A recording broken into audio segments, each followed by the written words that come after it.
In this video, I'll explain how to use PanPastel and color pencil together. This includes tips and tricks I use to make my artwork look more realistic. I am Tinette and this is my channel. When I saw this paper in the store, I fell in love with it. So I chose an image to draw that will work beautifully with this color. The first thing I do is to draw my image in graphite pencil. Make sure to draw it light enough so that you don't make indents on the paper with your pencil. Then I stick the image down with masking tape so that it doesn't move around. I also use this masking tape as a border. It's an easy way to make sure your border is the same width all around. Choosing background colors is a very important step. You don't need to use the same colors as your reference image if it doesn't work. Choose colors that will complement your main focus. I chose shades of greens and yellow and added some black and white in areas where I wanted more definition. When doing the background, I went over my pencil lines so that the bee, my main focus, becomes part of the background and not look stuck on to the background.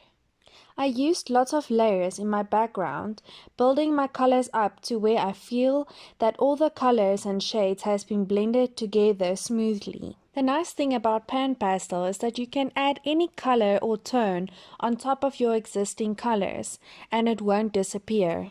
Before I started with the bee and the flower, I cleaned my appliances first and chose the colors that I want to work with. I wanted to use a more warmer yellow so that the bee can stand out. I also wanted the face of the bee to be the main focus and the back of the bee to be a bit out of focus. This is easy to achieve with PanPastel by blending the colors together smoothly.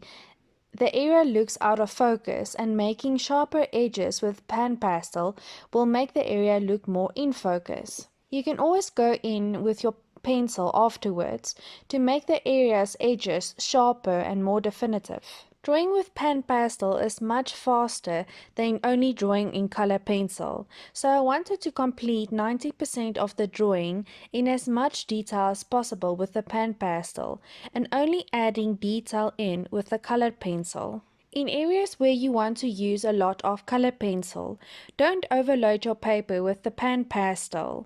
The paper might not allow you to add on any color pencil. When you look at your reference image or any photo, you will start noticing that colors aren't flat. There are always different shades and tones and colors in one colored area.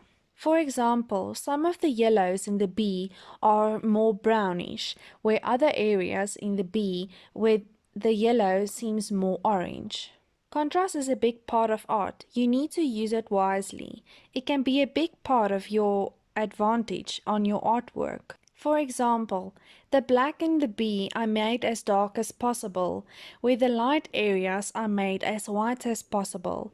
There will still be gray areas, but the majority of the colors will be either super black or super white. The idea in using PanPastel and color pencil in drawing this bee is to make the bee as solid colors as possible, almost like an animation. Then, after using the PanPastel, to go in with the color pencil and drawing in all those fine individual hair to make the bee look more realistic. With the flower, I wanted the majority of the color to be the exposed paper. I mainly added darker and lighter areas with the PanPastel. In this instance, I did not mainly use my black and my whites. The majority of the color would be the medium color. The main goal of adding darker and lighter areas in the flower is to identify the difference between the different petals. You can also use a soft paintbrush to blend out the PanPastel on the paper. This helps because you don't blend a color onto another color with PanPastel.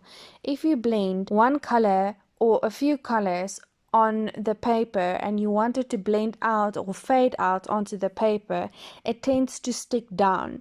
So if you use the paintbrush, it helps you to give that smooth transition. When the 90% of my drawing was completed with PanPastel, I then went in with my Polychromos Faber-Castell color pencils. I use the print paper under my hand to prevent me from smudging my PanPastel over my drawing. I always add in my detail with a sharp pencil. In the yellow areas, I will fill the area with PanPastel in yellow and add in here with my darker yellows, lighter yellows, white or even grey. In darker areas, I use the black PanPastel and then go over it with a white or a grey color pencil to add in detail. In areas where the black and the yellow meets, I will carefully use whichever color lies on top and direction the hair goes into. So for instance, if the yellow hair